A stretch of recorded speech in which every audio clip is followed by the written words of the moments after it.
Assalamualaikum warahmatullahi wabarakatuh. Kami dari kelompok 3 akan mempresentasikan tentang judul penelitian perbandingan profesi guru di Cina dan di Indonesia. Perkenalkan, saya Muhammad Abdul Razak, NIM 007. Dan saya Gildo Mansa, NIM 04. Dan saya Diana Ulfa Sofiani, NIM 03. Di sini akan dipresentasikan terlebih dahulu dengan saya. Silakan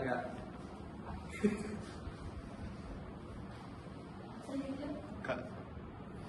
Langsung saja kita pada pendahuluan. Jadi, guru merupakan tenaga pendidik profesional yang memiliki peran strategis dalam mencerdaskan kehidupan bangsa serta membentuk karakter generasi penerus. Nah, keberhasilan sistem pendidikan suatu negara sangat dipengaruhi oleh kualitas guru, baik dari segi kompetensi, profesionalisme, maupun kesejahteraan yang diterima. Oleh karena itu, setiap negara memiliki kebijakan dan regulasi tersendiri dalam mengatur profesi guru, mulai dari persyaratan kualifikasi, tugas, tanggung jawab, hingga hak dan kewajiban yang harus dipenuhi. Nah, di Cina ini, profesi guru diatur melalui Teacher Law of the People Republic of China yang menegaskan standar kualifikasi peran serta hak dan kewajiban guru dalam mendukung tujuan pendidikan nasional. Nah, sementara itu di Indonesia, pengaturan profesi guru tercantum dalam Undang-Undang Nomor 14 Tahun 2005 tentang guru dan dosen serta Undang-Undang Nomor 20 Tahun 2003 tentang sistem pendidikan nasional. Kedua negara sama-sama menempatkan guru sebagai profesi yang memiliki tanggung jawab besar terhadap perkembangan intelektual, moral, dan sosial peserta didik. Nah, jadi artikel ini bertujuan untuk membandingkan profesi guru di Cina dan Indonesia dengan meninjau beberapa aspek utama, yaitu yang pertama ada persyaratan atau kualifikasi yang harus dipenuhi, dan tugas dan kinerja yang dijalankan, hak yang diperoleh, serta kewajiban yang harus dilaksanakan oleh guru. Nah, jadi melalui perbandingan ini diharapkan dapat diperoleh gambaran yang lebih jelas mengenai persamaan dan perbedaan kebijakan profesi guru di kedua negara, serta kontribusinya terhadap peningkatan kualitas pendidikan. Nah, untuk selanjutnya kajian pustaka akan dijelaskan oleh rekan saya. Untuk kajian pustaka yang pertama adalah profesi guru sebagai pilar pendidikan. Profesi guru merupakan komponen utama dalam sistem pendidikan yang berperan penting dalam membentuk karakter dan kompetensi peserta didik. Menurut Suryanto dan Asep 2010, guru adalah pendidikan profesional dengan tugas utama mendidik, mengajar, membimbing, mengarahkan, melatih, menilai, dan mengevaluasi peserta didik.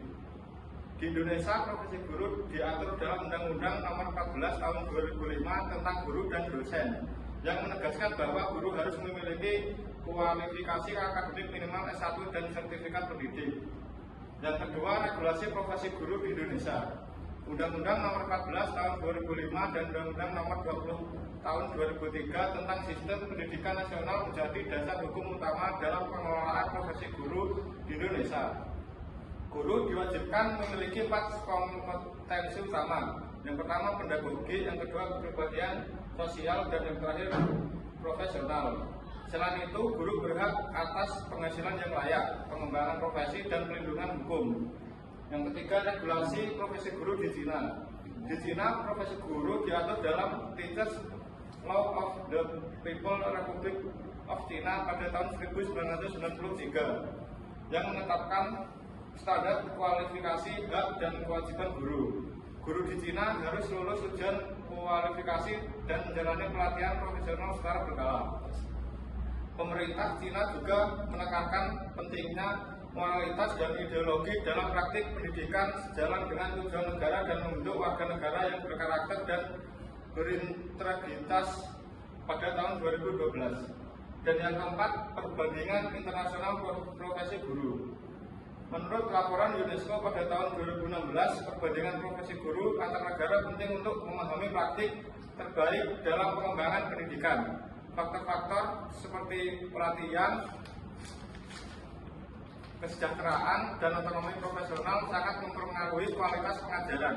Di negara-negara seperti China dan Indonesia, perbedaan sistem politik dan budaya turut mempengaruhi kebijakan pendidikan dan peran guru dalam rakyat. Untuk slide selanjutnya akan dijelaskan oleh rekan saya. Kerangka teori. Yang pertama, teori profesi. Willis Cage tahun 1964. Teori ini menjelaskan bahwa suatu pekerjaan dapat disebut sebagai profesi jika memenuhi 5 kriteria: pelatihan yang panjang dan khusus, pengakuan sosial, kode etik, otonomi kerja, dan pelayanan kepada masyarakat. Dalam konteks ini, profesi guru diukur dari sejauh mana memenuhi kelima kriteria tersebut di masing-masing negara. Yang kedua, teori sistem pendidikan nasional, Vergeren dan Saga tahun 1989. Terus ini menekankan bahwa sistem pendidikan suatu negara dipengaruhi oleh faktor sosial, politik, dan ekonomi. Oleh karena itu, perbedaan dalam regulasi profesi guru di Cina dan Indonesia dapat dipahami sebagai refleksi dan dari sistem pendidikan nasional yang berbeda. Yang ketiga, teori hubungan kapital, Becker 1964. Teori ini menyatakan bahwa investasi dalam pendidikan termasuk peningkatan kualitas guru akan meningkatkan produktivitas dan pertumbuhan ekonomi suatu negara. Dengan demikian, kebijakan terhadap profesi guru menjadi indikator penting dalam pembangunan sumber daya manusia. Selanjutnya mau dijelaskan sama rekan saya. Metode penelitian. Penelitian ini menggunakan pendekatan kualitatif dengan metode studi kepustakaan library-rich. Data diperoleh melalui penelaan sebagai sumber tertulis seperti peraturan perundang-undangan, dokumen, kebijakan berbagai kebijakan pendidikan, buku, jurnal ilmiah, serta artikel terpercaya yang membahas profesi guru di Cina dan Indonesia. Analisis data dilakukan dengan cara membandingkan informasi dari kedua negara berdasarkan aspek persyaratan, kualifikasi guru, tugas dan kinerja, hak serta kewajiban guru. Hasil perbandingan disajikan secara deskriptif untuk memperoleh gambaran mengenai persamaan perbedaan profesi guru di Cina dan Indonesia.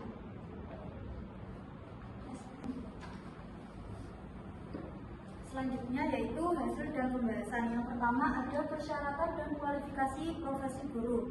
Nah, hasil kajian ini menunjukkan bahwa profesi guru di Cina dan di Indonesia sama-sama diposisikan sebagai profesi formal yang memerlukan kualifikasi akademik dan kompetensi tertentu. Namun terdapat perbedaan mendasar dalam sistem seleksi dan penekanan kualifikasi di kedua negara. Di Indonesia, persyaratan menjadi guru diatur secara jelas dalam Undang-Undang Nomor 14 Tahun 2005 tentang guru dan dosen. Nah, guru diwajibkan memiliki kualifikasi akademik minimal sarjana atau diploma 4 serta memiliki sertifikat pendidik sebagai bukti kompetensi profesional. Nah, sertifikasi guru bertujuan memastikan bahwa guru memiliki kemampuan pedagogik, profesional, kepribadian, dan sosial yang memadai. Proses sertifikasi ini juga menjadi dasar pemberian tunjangan profesi guru. Sedangkan di Cina, persyaratan guru diatur dalam Teachers Law of the People Republic of China. Guru diwajibkan memiliki latar belakang pendidikan yang sesuai dengan jenjang pendidikan yang diajar, serta harus lulus ujian kualifikasi guru nasional. Selain kualifikasi akademik, Cina memberikan penekanan yang kuat pada aspek moral, ideologi, dan loyalitas terhadap nilai-nilai negara. Guru juga diwajibkan mengikuti pelatihan profesional berkelanjutan sebagai bagian dari sistem peningkatan kualitas tenaga pendidik. Nah, jadi perbedaan ini menunjukkan bahwa Indonesia lebih menekankan aspek akademik dan kompetensi profesional melalui sertifikasi. Sementara di Cina menambahkan dimensi ideologis dan kontrol negara yang kuat dalam kualifikasi guru.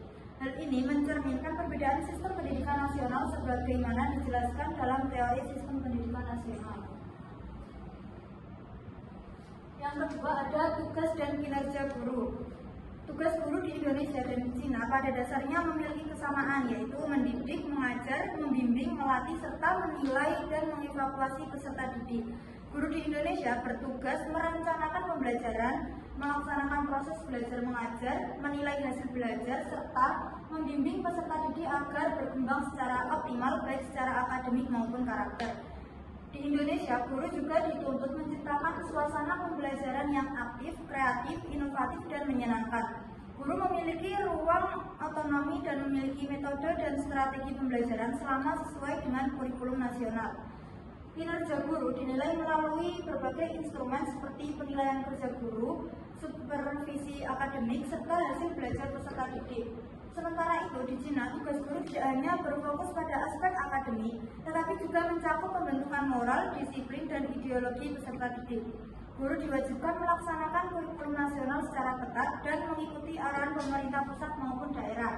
Penilaian kinerja guru di Cina cenderung lebih terpusat dan terstandar dengan fokus pada capaian akademik siswa, kepatuhan terhadap kebijakan pendidikan, serta partisipasi dalam pelatihan profesional. Nah, perbedaan ini menunjukkan bahwa guru di Cina memiliki ruang otonomi yang lebih terbatas dibandingkan guru di Indonesia, tetapi memiliki sistem evaluasi kinerja yang lebih terstruktur dan konsisten. Selanjutnya, guru akan dilanjutkan oleh rekan saya. Untuk selanjutnya akan membuat tentang galak guru. Hasil kajian menunjukkan bahwa kedua negara mengakui pentingnya pemenuhan hak guru sebagai bagian dari upaya meningkatkan kualitas pendidikan. Di Indonesia, guru memiliki hak untuk memperoleh penghasilan yang layak, tunjangan profesi, jaminan sosial, kesempatan pengembangan kompetensi, promosi dan penghargaan, serta perlindungan hukum dalam melaksanakan tugasnya. Pemberian tunjangan profesi di Indonesia bertujuan meningkatkan kesejahteraan guru agar dapat fokus pada tugas profesionalnya. Namun dalam praktiknya masih terdapat tantangan berupa ketimpangan kesejahteraan antara guru PNS dan non-PNS, serta antara wilayah perkotaan dan pedesaan. Di Cina, guru juga memperoleh hak berupa gaji, tunjangan, jaminan sosial, cuti, serta akses terhadap pelatihan dan pengembangan profesional. Pemerintah Cina secara aktif meningkatkan kesejahteraan guru, terutama di daerah terpencil, sebagai bagian dari strategi pemerataan kualitas pendidikan. Guru juga memiliki hak untuk berpartisipasi dalam pengelolaan sekolah meskipun tetap berada dalam kerangka kebijakan negara. Perbandingan ini menunjukkan bahwa Cina memiliki sistem kesejahteraan guru yang lebih terpusat dan relatif merata, sementara Indonesia masih menghadapi tantangan dalam pemerataan pemenuhan hak guru.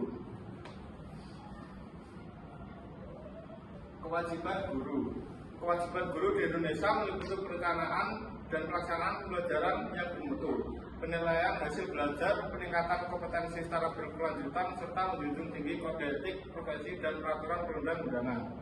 Guru juga wajib bersikap objektif, adil, dan tidak diskriminatif terhadap peserta didik. Sementara di Cina, kewajiban guru mencakup tanggung jawab akademik dan moral, serta kewajiban ideologis untuk mendukung nilai-nilai dan kebijakan negara. Guru diharapkan menjadi teladan dalam disiplin, moralitas, dan kepatuhan terhadap hukum. Kewajiban ini tidak hanya berlaku di lingkungan sekolah, tetapi juga dalam kehidupan sosial guru. Perbedaan kewajiban ini menunjukkan bahwa profesi guru di Cina memiliki dimensi politis dan ideologis yang lebih kuat dibandingkan di Indonesia yang lebih menekankan profesionalisme dan etika pendidikan. Untuk slide selanjutnya akan dijelaskan oleh rekan saya. Pembahasan berdasarkan teori. Berdasarkan teori industri, profesi guru di Cina dan Indonesia telah memenuhi kriteria sebagai profesi seperti adanya khusus pengakuan sosial, kode etik, dan pelayanan kepada masyarakat. Namun tingkat otonomi profesi guru di Indonesia relatif lebih tinggi dibandingkan Cina yang sistem pendidikannya lebih terpusat.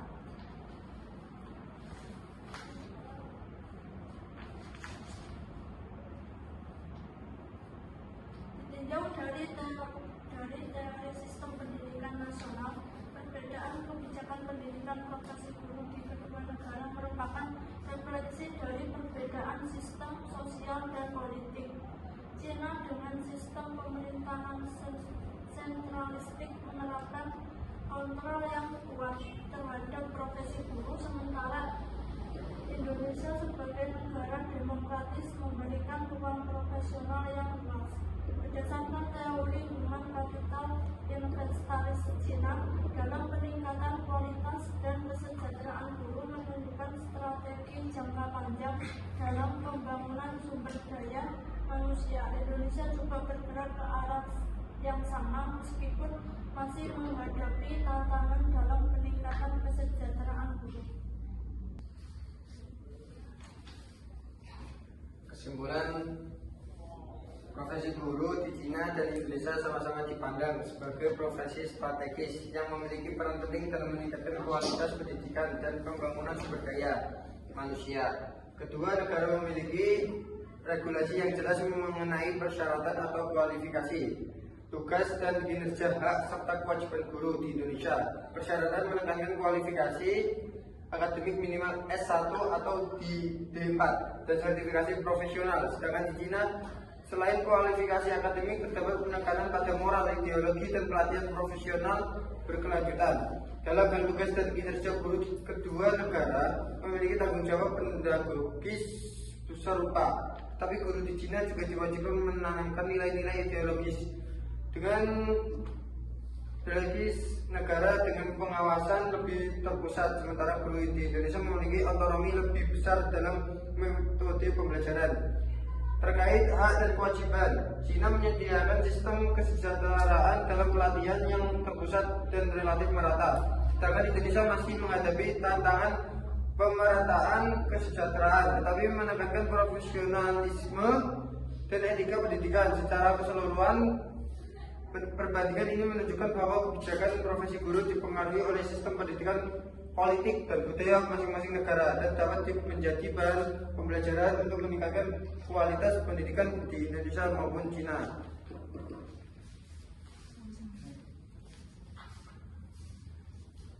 Sekian itu presentasi dari kita. Maaf bila ada salah kata. Wassalamualaikum warahmatullahi wabarakatuh. Waalaikumsalam warahmatullahi wabarakatuh.